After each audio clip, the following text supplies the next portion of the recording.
sahabat sekalian, saya tertarik untuk merespon beberapa pertanyaan tanggapan tadi.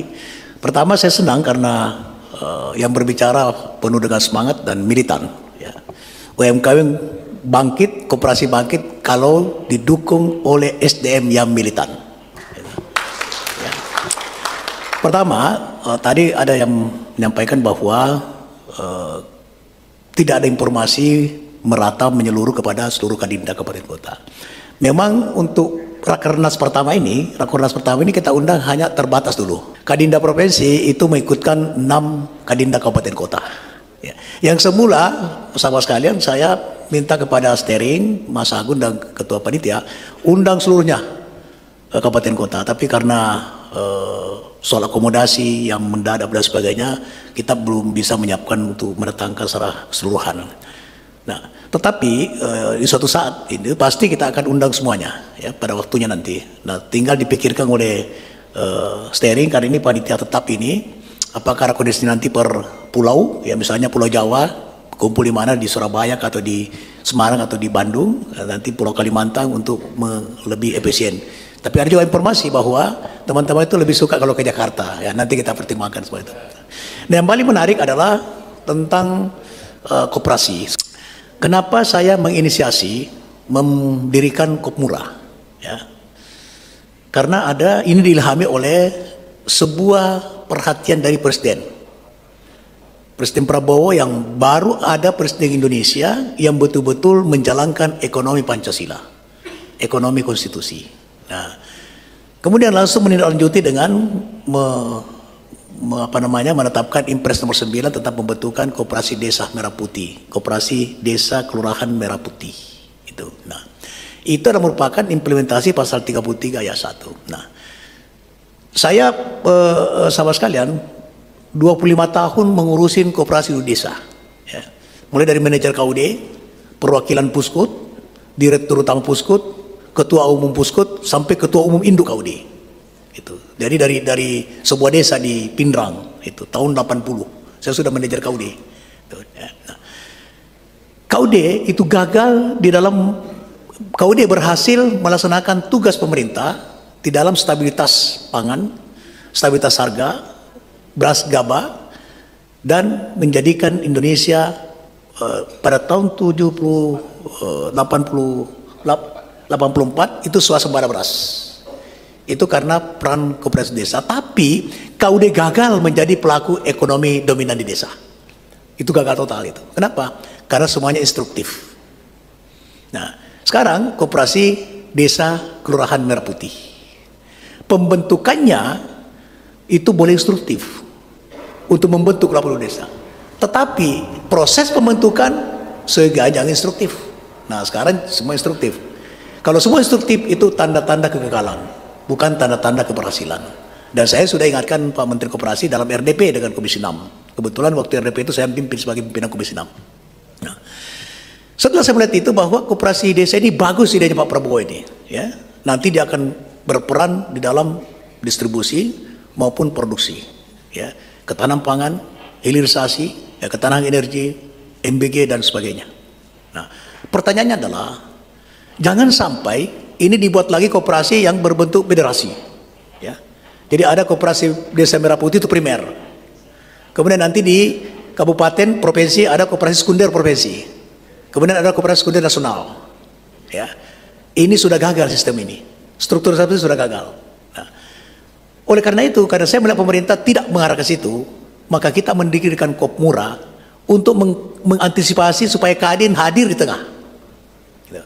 Nah, ini mendukung daripada statement pernyataan Ketua Umum supaya tidak menjadi retorika. Tadi katakan jangan sampai Kadin ini hanya retorika. Ketua Umum sering mengatakan di mana-mana boleh mengatakan bahwa Kadin mendukung sepenuhnya program Astacita. Dan dalam program Astacita itu berorientasi kepada ekonomi rakyat, berorientasi kepada penciptaan kemakmuran dan kesejahteraan rakyat.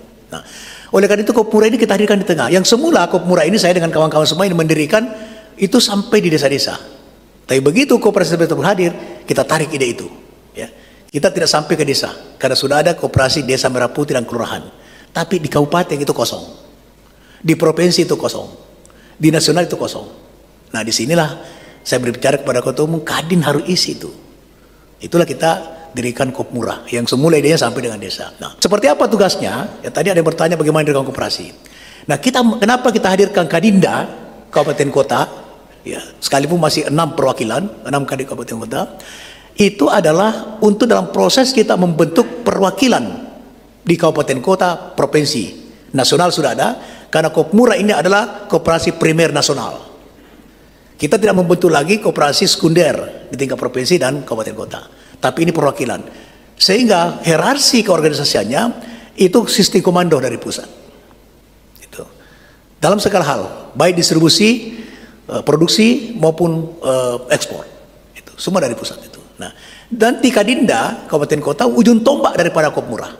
Siapa yang membentuk di tingkat kabupaten kota, kita hanya memberi petunjuk. Yang membentuk itu adalah pengurus Kadinda kabupaten kota, pengurus Kadinda provinsi, kemudian di SK-kan oleh pusat. Nah, nanti ada kriteria, nanti pada sesi Kopmura itu nanti akan dijelaskan. Nah, apa fungsinya daripada Kopmura perwakilan di tingkat kabupaten? Dialah yang menjembatani, dialah yang memediasi, dialah yang mengkolek, dia menjadi buffer stok daripada produk maupun distribusi dilakukan oleh koperasi Desa Merah Putih.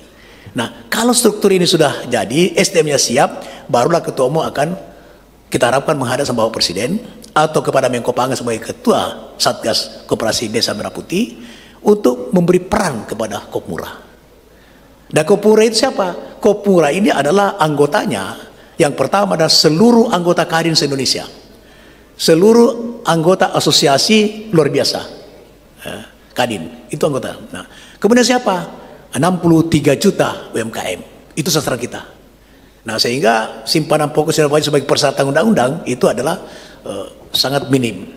Nah, jadi diharapkan setelah Rakernas ini supaya tidak menjadi retorika, ya, dan kita Rakernas buat ini memang untuk mengimplementasikan daripada visi misi Ketua Umum Kadin yang khusus bidang koperasi dan UMKM. Kita langsung menciptakan hal-hal yang memang sudah faktual dan dibutuhkan oleh masyarakat dan dibutuhkan oleh bangsa ini. Gitu. Nah, oleh karena itu setelah Rakernas ini seluruh kadin provinsi itu mengusulkan kepada Kopmura pusat untuk mengangkat daripada perwakilan di tingkat provinsi, kemudian Kadinda kabupaten kota mengusulkan kepada provinsi perwakilan di tingkat kabupaten kota. Itu. Nah, kalau pikiran saya nanti tidak tahu pengurus direksi Kopmura, saya ketemu Kopmura langsung untuk tahap pertama supaya bisa bergerak cepat ini. Nah, ini nanti Kopmura ini paling tidak 5 pengurusnya di tingkat kabupaten kota dan 5 tingkat provinsi, ya. Yaitu ada namanya kepala perwakilan Kopmura Kota Kendari, contohnya itu, ya. Kemudian ada sekretarisnya, kemudian ada bendahara umumnya, kemudian ada manajer bidang usaha, kemudian ada manajer administrasi dan keuangan, cukup 5 itu. Nah, nanti setelah sudah ada alokasi ekonomi yang diberikan kepada Kopmura di masing-masing kabupaten kota berdasarkan potensi daerahnya, barulah dia merekrut karyawan. Itu. Nah, nanti diberi petunjuk semua oleh pusat, sehingga tidak usah kita berpikir untuk kita membentuk koperasi di masing-masing kabupaten kota seperti tadi yang menanyakan persyaratan untuk membentuk sebuah koperasi. Membentuk koperasi sekarang mudah, ya. Sesuai dengan Undang-Undang Cipta Kerja itu hanya cukup 9 orang sudah bisa mendirikan koperasi, mudah sekali. Tapi kita sudah ke situ, kita sudah punya namanya Kopmura. Ya, sebetulnya Kopmura itu tadinya bukan Kopmura, ya, Komura, tidak ada P-nya, ya, Komura. Nah, Komura itu dalam bahasa Jepang itu adalah membahagiakan. Kopmura itu sebetulnya itu adalah koperasi maju muda berkarya. Itu disingkat Kopmura. Itu. Nah, itulah harapan saya sekalian, dan insya Allah dengan ini akan kita betul-betul akan melaksanakan program ini dengan sangat baik. Contoh, tadi saya baru menerima berita, ya, bahwa Menko Pangan akan menandatangani MOU dengan Brasil untuk impor 500.000 sapi. Dan 500.000 sapi ini akan diberikan kepada Koperasi Desa Merah Putih, 10 sapi per koperasi.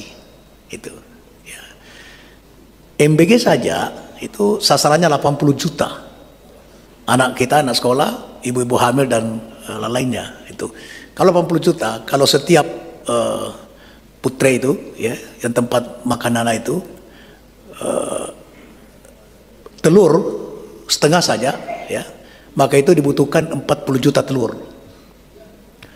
Kalau 40 juta telur, berapa ayam yang akan memproduksi telur? Ini harusnya peluang untuk UMKM dengan koperasi. Nah, saya ingin menekan kepada kita semua bahwa UMKM naik pangkat menurut saya impossible kalau kita membina secara individu. Impossible. Tidak mungkin dia bisa naik pangkat. Itu retorika kan itu. Tapi ada caranya dia naik pangkat. Di mana? Dia harus berkoperasi.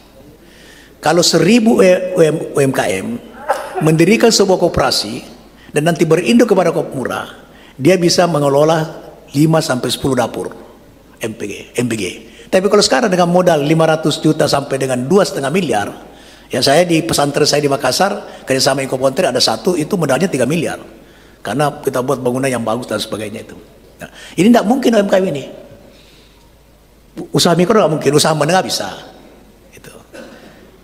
Usaha mikro tidak mungkin, usaha kecil tidak mungkin, hanya bisa usaha menengah. Tapi usaha menengah kita hanya ada 9.000 orang. Yang paling banyak adalah usaha mikro dengan usaha kecil. Usaha menengah kita hanya 9.000 orang, usaha besar 5.000. Jadi kalau usaha mikro naik ke usaha kecil itu tidak mungkin. Jadi saya bilang Pak Teddy tidak mungkin, hanya caranya melalui koperasi. Kalau 1.000 dalam koperasi itu memang teorinya kata Bung Hatta itu sapu lidi. Kalau satu lidi itu mudah dipatahkan. Tapi kalau dia menjadi sapu lidi, ya, sekian puluh lidi kemudian diikat jadi sapu lidi, susah dipatahkan. Dia akan kuat. Gitu. Nah, itu bisa dipakai. Nah, sama dengan koperasi itu. Kalau usaha kecilin seorang-seorang, itu tidak mungkin dia bisa naik kelas. Saya kemarin minggu lalu baru pulang dari Canberra, dari Melbourne, dari Australia itu. Presentasi Dubes dan ATDAC, atas perdagangan itu. Sekarang defisit kita dengan Australia itu hanya 300 juta US dollar dari 1,3 miliar US dollar. Ada lonjakan ekspor yang luar biasa. Siapa yang melakukan ini? Produknya UMKM, minuman, makanan, tekstil, garmen dan sebagainya. UMKM. Pertanyaannya, apakah produk UMKM ini diekspor oleh UMKM? Jawaban saya pasti tidak. Itu.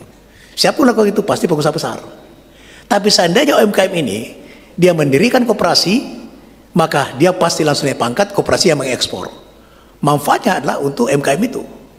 Karena kelebihan koperasi, pemilik sekaligus pengguna jasa. Itu. Pengguna sekaligus pemilik.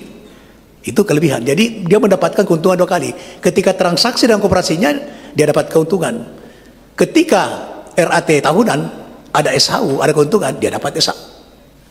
Nah, itu manfaatnya. Jadi betul-betul muaranya adalah penciptaan kesejahteraan secara bersama. Oleh karena itu harapan saya, sahabat sekalian, Kadinda Provinsi seusai Rakernas ini langsung mengusulkan ke pusat untuk perwakilan Kopmura. Karena alokasi ekonomi telah disiapkan oleh negara. Apa itu? Ketahanan pangan, MBG, hilirisasi, ya. Dan saya bisa berbicara dengan Menteri SDM untuk memberikan alokasi ekonomi hilirisasi kepada koperasi, itu, kepada Kopmura. Kemarin saya disampaikan Pak Mas Agung bahwa sekarang Kopmura sedang mengajukan juga kepada Agrinas Palma agar Kopmura diberi alokasi untuk KSO sawit. Itu. Sekarang ada 3 juta lahan sawit yang disita oleh negara, dikelola oleh Agrinas Palma. Itu kemudian akan di KSO-kan kepada koperasi maupun swasta. Dan dia sudah BUMN. Nah, jadi Kopmura tingkat pusat ini punya peluang untuk mendapatkan alokasi ekonomi yang bisa membuat koperasi menjadi konglomerat. Jadi koperasi itu bukan anti konglomerat, tapi bukan konglomerat orang per orang. Koperasinya yang konglomerat sehingga manfaatnya untuk seluruh anggotanya.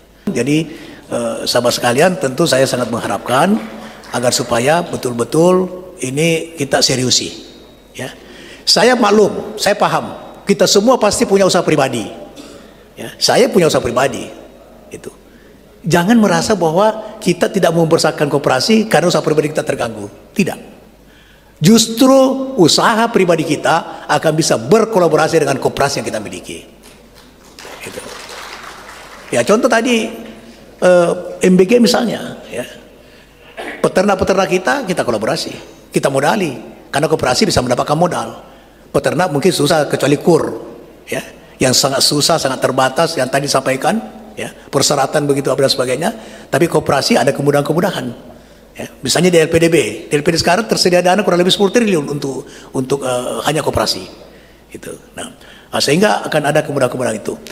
Saya kasih contoh konkret begini. Distribusi pupuk, distribusi 9 bahan pokok, ya, dikenal lini 1, lini 2, lini 3, lini 4. Nah, lini 1 itu adalah ya, lini 2 itu di provinsi. Misalnya pupuk, perintah presiden, ya, dijabarkan oleh Menteri Pertanian, pupuk langsung kepada koperasi, langsung kepada pengecer di bawah. Pertanyaannya, apakah pupuk itu terbang sendiri datang ke desa? Tidak mungkin. Pupuk dari Kalimantan, pupuk Kaltim, dia perlu angkutan darat dulu dari pabriknya ke pelabuhan. Di pelabuhan perlu kapal ke Makassar misalnya. Di Makassar perlu kendaraan ke Sidrap, ke Pangkep, ke Maros, dan sebagainya. Itu. Nah, lini 2 itu di provinsi, lini 3 itu di kabupaten. Nah, kita mengharapkan yang menangani ini adalah Kopmura. Yang menangani pengangkutannya adalah swasta. Yang menangani pengangkutan laut darat adalah swasta. Itu yang dimaksud ada kolaborasi antara koperasi, BUMN dan swasta.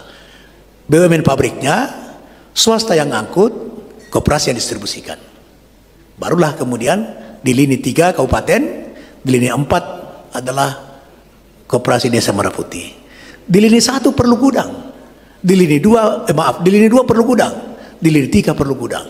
Siapa punya gudang? Swasta. Siapa yang menyewa? Koperasi. Inilah yang dimaksud dengan demokrasi ekonomi. Nah, itu konsep yang kita jalankan. Jadi jangan sama sekali merasa, oh saya punya usaha peternakan, nanti kalau koperasi ini saya akan terganggu. Tidak, justru saling menguatkan. Sepanjang kita bisa menciptakan kolaborasi yang sehat, kolaborasi yang saling menguntungkan, kerjasama yang saling menguntungkan. Itu. Nah, itu harapan saya, dan insya Allah apabila kita militan menjalankan ini pasti akan bisa kita wujudkan. Terima kasih. Assalamualaikum warahmatullahi wabarakatuh.